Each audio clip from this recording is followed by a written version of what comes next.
Hello everyone, நான் Madan Gowri. Hello my dear MG squad. என்னைக்காவது உங்களுக்கு வந்த கனவுக்கு ஏதாவது உண்மையிலே ஏதாவது மீனிங் இருக்கான்னு யோசிச்சு பார்த்துருக்கீங்களா? ஒரு இன்ட்ரெஸ்டிங்கான விஷயம் சொல்றேன். ஜப்பான்ல ஒரு சின்ன பொண்ணு. அந்த பொண்ணு வந்து ஸ்கூல் படிச்சுட்டு இருக்கிற காலகட்டத்தில நைட் ஆயிடுச்சுன்னா பயங்கரமான கனவெல்லாம் வருமாம். அந்த கனவு எல்லாத்தையுமே வந்து அந்த பொண்ணு ஒரு ஜர்னல் மாதிரி, அதாவது ஒரு டைரி மாதிரி காலையில எந்திரிச்ச உடனே நம்மளுக்கு ஃப்ரெஷ்ஷா ஞாபகம் இருக்கும்ல இதான் கனவுன்னு. அப்போ வேகமா அந்த டைரியில வந்து வரைஞ்சு என்னென்ன விஷுவலா பார்த்தாங்களோ அத வரைஞ்சு வச்சுட்டு, அண்ட் அதில இருக்கிற டீட்டெயில்ஸ் என்னென்னவோ அது எல்லாத்தையும் டீட்டெயில்டா எழுதி வச்சுருவாங்க. இந்த மாதிரி அந்த பொண்ணு எழுதின ஒரு கனவு என்ன தெரியுமா? ஒரு மிகப்பெரிய ராட்சச சுனாமி வந்து ஒரு மிகப்பெரிய நிலப்பரப்ப அப்படியே தண்ணிக்குள்ள மூழ்கடிச்சிரும். அந்த இடத்துல ஆயிரக்கணக்கான மக்கள் இறந்து போவாங்கங்கிற மாதிரி ஒரு கனவு ஒரு சின்ன பொண்ணுக்கு வந்திருக்குது. இந்த பொண்ணு இதையுமே வந்து எழுதி வச்சிடுறாங்க. இந்த மாதிரி நெறைய கனவுகள அவங்க எழுதி வச்சிருக்காங்க. அது எல்லாத்தையும் ஒரு காலகட்டத்தில ஒரு புக்கா ரிலீஸ் பண்றாங்க. ரிலீஸ் ஆன உடனே அந்த நாட்ல இருக்கிற மக்கள் எல்லாருமே இருந்துகிட்டு, "என்ன இந்த பொண்ணு சும்மா ஃபேமஸ் ஆகுறதுக்கு எதையாவது எழுதிட்டு இருக்குது. இதெல்லாம் நம்பாதீங்கங்க. இதான் வருமா, நடந்துருமா, இந்த பொண்ணோட கனவுல இப்படிலாம் வந்துருச்சாம்" அப்படின்னு சொல்லிட்டு பயங்கரமா கலாய்ச்சாங்க. Until 2011 March. பிகாஸ் 2011 மார்ச் அன்னைக்கு அந்த பொண்ணு சொன்ன அதே ராட்சச அலை வந்து ஜப்பான்ல ஒரு மிகப்பெரிய பகுதிய வந்து தாக்குது. அண்ட் அந்த பொண்ணு டேட் வரைக்கும் எக்ஸாக்ட்டா பிரெடிக்ட் பண்ணி பல வருஷத்துக்கு முன்னாடி, கிட்டத்தட்ட 20 வருஷத்துக்கு முன்னாடியே புக்க ரிலீஸ் பண்ணியிருக்காங்கங்கிறது தான் இதில இருக்கிறதிலே கிரேசியான விஷயம். அந்த புக்ல அந்த ஒரு கனவு கிடையாது. ஜப்பான்ல இருக்கிற நெறைய பேர் என்ன சொல்ல ஆரம்பிச்சுட்டாங்கன்னா, இந்த பொண்ணு எழுதுறதெல்லாம் நடக்குது பாருங்க. இத விட ஒரு பெரிய ப்ரூஃப் என்ன இருக்கும்னு நம்ம பார்க்க முடியும். அந்த பொண்ணோட கவர் ஃபோட்டோலயே இது நடக்கும்னு போட்ட 1990ஸ்ல ரிலீஸ் ஆன ஒரு புக்ல என்ன எழுதி இருந்துச்சோ, அது 2011ல அப்படியே நடக்குது. அண்ட் இத பார்த்த உடனே அவங்க யார்ரா இவங்க? இவங்க சொல்றதெல்லாம் நடக்குதுன்னு சொல்லிட்டு இந்த புக் வந்து பயங்கரமா சோசியல் மீடியால ட்ரெண்ட் ஆச்சு. அந்த புக்கோட பேரு என்னோட கனவுகள் அப்படிங்கிறது தான். இன்னைக்கு வீடியோல உங்ககிட்ட டீட்டெயில்டா யார் இந்த பொண்ணு? இவங்களோட கனவெல்லாம் என்ன?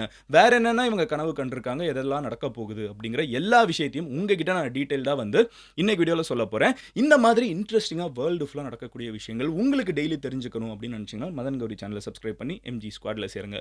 ரொம்ப நாள் கழிச்சு ஒரு செம்ம மிஸ்ட்ரி கன்டென்ட் சிக்கி இருக்குது. வாங்க ஆரம்பிக்கலாம். முதல் விஷயம் என்ன அப்படின்னு பார்த்தீங்கன்னா, இந்த பொண்ணோட பேர் என்ன? ரயோ டாட்சுகி அப்படிங்கிற ஒருத்தங்க தான். இவங்க இப்போ மறுபடியும் ஜப்பான்ல வைரல் ஆயிட்டு இருக்காங்க. இப்போ இந்த வருஷம் ஒரு பெரிய விஷயம் நடக்கும்னு சொல்லியிருக்காங்க. அதனால வைரல் ஆயிட்டு இருக்காங்க. டிசம்பர் 2 1954 பொறந்திருக்காங்க ஜப்பான்ல. ஓகேவா? 1954னா ஷி இஸ் ஸ்டில் அலைவ். அவங்க இன்னும் ஜப்பான்ல வாழ்ந்துட்டு தான் இருக்காங்க. இவங்க வந்து ஒரு மாங்கா ஆர்டிஸ்ட். அதாவது நம்ம ஊர்ல வந்து இந்த கார்ட்டூன்லாம் சொல்லுவோம்ல, அவங்க ஊர்ல வந்து அது இன்னும் ரொம்ப சீரியஸா, எமோஷனலாலாம் கிரியேட் பண்ணுவாங்க. அத மாங்கா காமிக்ஸ் அப்படின்னு சொல்லுவாங்க.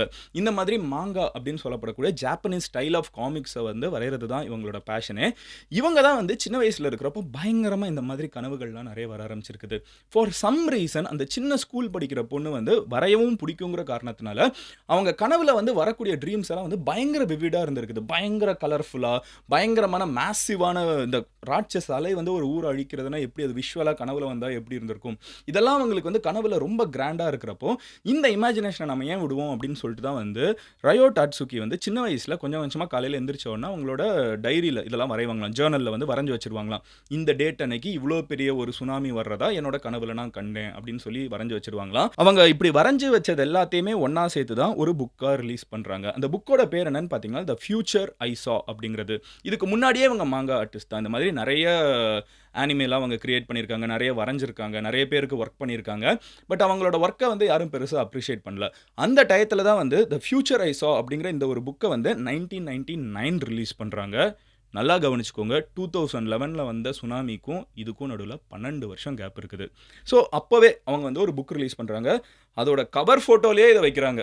அதோட கவர் ஃபோட்டோல இந்த மாதிரி ஒரு பயங்கரமான ஒரு நிலநடுக்கம் வர்ற ஒரு காட்சிய வந்து அவங்க கவர் ஃபோட்டோலயே அவங்களோட ஃபோட்டோவும் அதுவே ஒரு ஆர்ட் தான். ஓகேவா? இப்படி கைய வச்சு மறைச்சிட்டு இருப்பாங்க. அது மேல வந்து அந்த ஃபோட்டோவே இருக்கும். ஒரு பெரிய மலையெல்லாம் காமிச்சிருப்பாங்க. ஸோ இது எல்லாத்தையுமே வச்சுட்டு ஒரு புக்கா ரிலீஸ் பண்றாங்க. அதோட பேர் நான் சொன்ன மாதிரி தி ஃபியூச்சர் ஐ சா. வருங்காலம் நான் பார்த்தது அப்படிங்கிறத நான் பார்த்த வருங்காலம் அப்படின்னு தமிழ்ல டிரான்ஸ்லேட் பண்ணலாம். இப்படி ஒரு புக்க ரிலீஸ் பண்றாங்க.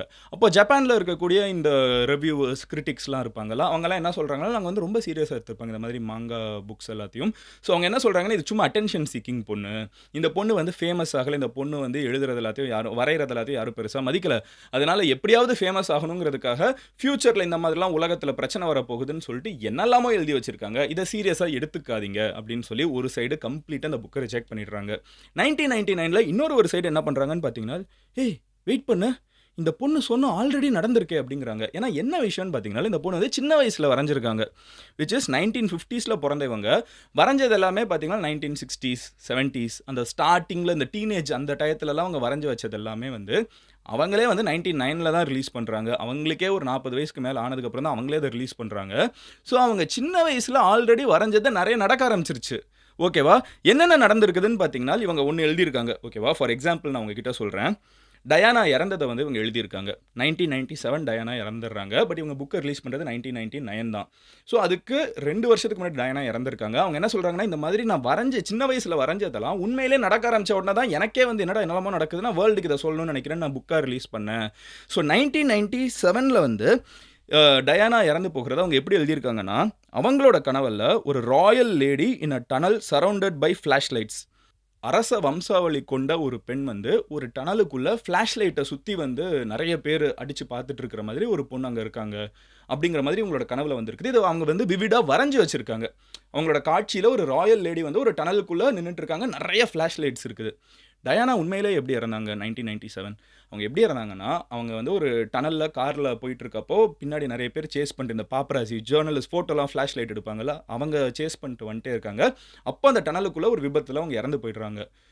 இப்போது ஸ்டார்டிங்கில் நான் ஒரு விஷயம் சொன்னேன்ல, ஒரு ராயல் லேடி டனலுக்குள்ளே ஃப்ளாஷ் லைட் சுற்றி இருப்பாங்க அப்படின்னு.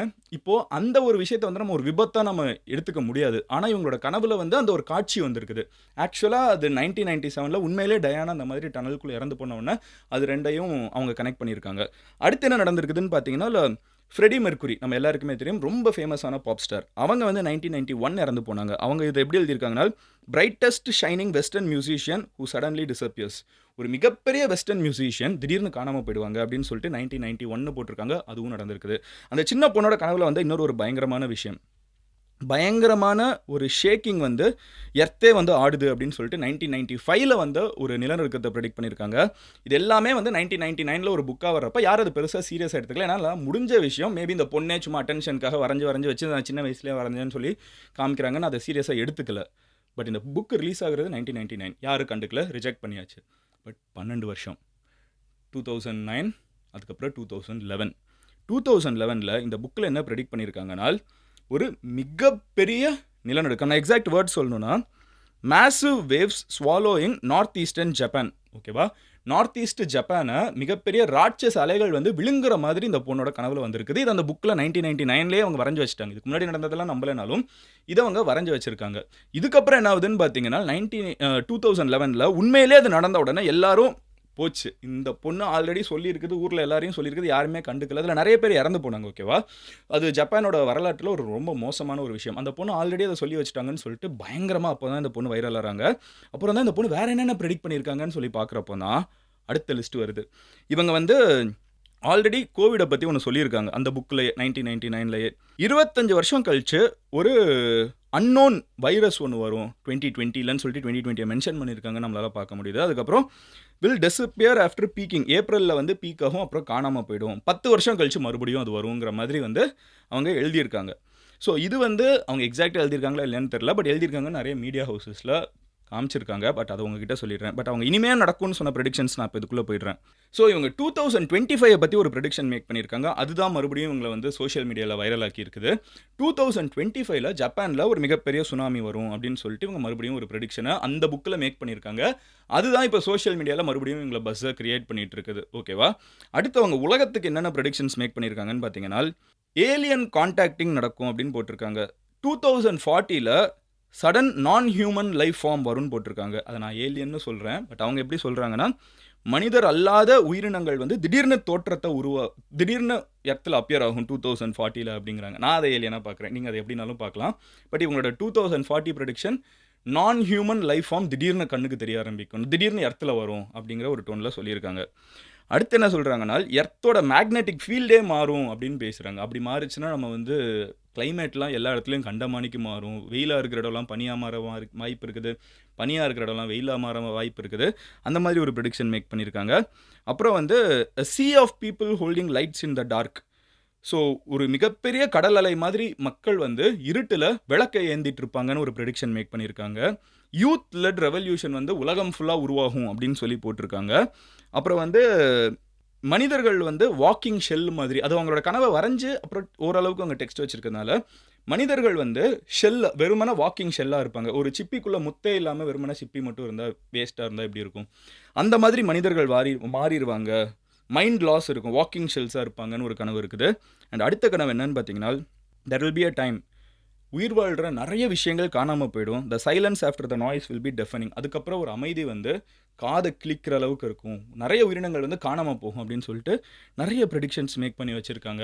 இதில் எனக்கு வந்து இதெல்லாம் இவங்க அஃப்கோர்ஸ் அவங்க நெகட்டிவாக எழுதியிருக்கிறது எதுவுமே நடக்கக்கூடாதுன்னு தான் நம்ம நினைப்போம். அதை நினச்சி நம்ம பெருசாக வாழவும் முடியாது. நம்ம வாழ்க்கையை பார்த்துட்டு போயிட்டு தான் இருக்கணும். எனக்கு ஆனால் எக்ஸைட்டிங்காக இருக்கிறது 2040 நான் ஹியூமன் லைஃப் ஃபார்ம் வந்து அப்பியர் ஆகும்னு போட்டிருக்காங்கல்ல, அது எனக்கு ரொம்ப இன்ட்ரெஸ்டிங்காக இருக்குது. இதை எப்படினாலும் புரிஞ்சுக்கலாம். கரெக்டாக lights in a tunnel, flashing lights in a டனல்னா யார் டயானா இறந்து போகிறத பற்றி யோசிப்பாங்க. ராயல் பிரின்சஸ் லைட்ஸ் இன் டனல்னா யார் டயானா இறந்து போவாங்கன்னு யோசிப்பாங்க. அது கிரேசியாக இருக்குல்ல அது இன்டர்பிரிட்டேஷன். ஸோ இதை உங்கள் முன்னாடி எடுத்து வைக்கிறேன், ஓகேவா? இது என்னவா இருக்கும்னு நினைக்கிறீங்க? நான் human life form will appear by 2040. இது என்னவா இருக்கும்னு நினைக்கிறீங்க? மனிதர் அல்லாத உயிரினங்கள் என்னவா இருக்கும்? ரோபோட்ஸ்க்கு உயிர் வந்துருமா? எனக்கு தெரியல. ஏலியன்ஸாக இருக்குமா? எனக்கு அது கிரேசியாக இருக்குது. அந்த ஸ்டேட்மெண்ட் எடுத்து உங்கள் முன்னாடி வச்சுடுறேன். நீங்கள் இதை எப்படி இன்டர்பிரேட் பண்ணுமோ பண்ணுங்கள். இவங்க ஏன் இப்போ ரொம்ப ஃபேமஸ்னா, ஜென்ரலாக இதை சொல்கிறவங்க வந்து தனக்கு புகழ் வேணும், பெயர் வேணும், எதுக்காவது சொல்லுவாங்க கரெக்டாக. பட் ராயோ வந்து அவங்கள பற்றி எந்த டேட்டாவுமே கிடையாது. நீங்கள் சும்மா இன்டர்நெட்டில் போய் ராயோ டாட்சுக்கின்னு சர்ச் பண்ணிங்கன்னா இந்த டேட்டா மட்டும் தான் கிடைக்குமே தவிர, அவங்க ஃபோட்டோஸ் கூட ரொம்ப ஃபேமஸ் கிடையாது. ரொம்ப சைலண்ட்டாக, மீடியா லைட்லாம் வேணாம், தான் ஒர்க்கு மட்டும் தான் வெளியே பேசணும்னு நினைக்கக்கூடிய ஒரு ஆள். அவங்க இதெல்லாம் ப்ரெடிக்ட் பண்ணதுனால தான் ஜப்பானில் இவங்களுக்குன்னு ஒரு குட்டி கல்ட்டே உருவாகி இருக்குது. எனிவே, இது வந்து ஒரு குட்டி ப்ரெடிக்ஷன் ஆஃப் ரயோ டாட்சுக்கி அண்ட் அவங்களோட பேசிக் ஐடியா அவங்க யார் என்னன்னு. எனக்கு என்னென்னா, அவங்க என்ன நம்புகிறாங்கன்னா, எனக்கு மட்டும் இல்லை எல்லாரோட கனவுமே பலிக்கிறதுக்கான வாய்ப்பு இருக்குது. ஆனால் யாரும் அதை பெருசாக கண்டுக்கிறது இல்லை. நான் தான் சின்ன வயசுலேருந்து இது எல்லாத்தையும் வரைஞ்சி வச்சு அதை கொஞ்சம் சீரியஸாக எடுத்துக்கிறேன். நீங்கள் உங்கள் கனவே திரும்பி பாருங்கள், அதுவே நிறைய நடக்கும் அப்படின்னு ஒரு போட்டு போயிருக்காங்க. நாளையிலேருந்து என்ன கனவு வருதுன்னு கொஞ்சம் கவனிச்சு பார்க்கணும். எனிவே, ஜஸ்ட் ஃபார் ஃபன், நாளைக்கு உங்களோட ஒரு வீடியோவில் பார்க்குறேன். இந்த மாதிரி வேறு ஏதாவது டாபிக் நம்ம பேசணும்னு நினச்சிங்கன்னா அது என்னங்கிறத கமெண்ட்டில் சொல்லுங்கள். நீங்கள் பர்சனலாக ஃபாலோ பண்ணணும்னு நினச்சிங்கன்னா இன்ஸ்டாகிராமில் மதன் கௌரின்னு சொல்லி சர்ச் பண்ணுங்கள். It's verified profile. நீங்கள் ஈஸியாக எங்களை ஸ்பாட் பண்ண முடியும். Love you all, take care, bye, cheers and ஜீஸ்.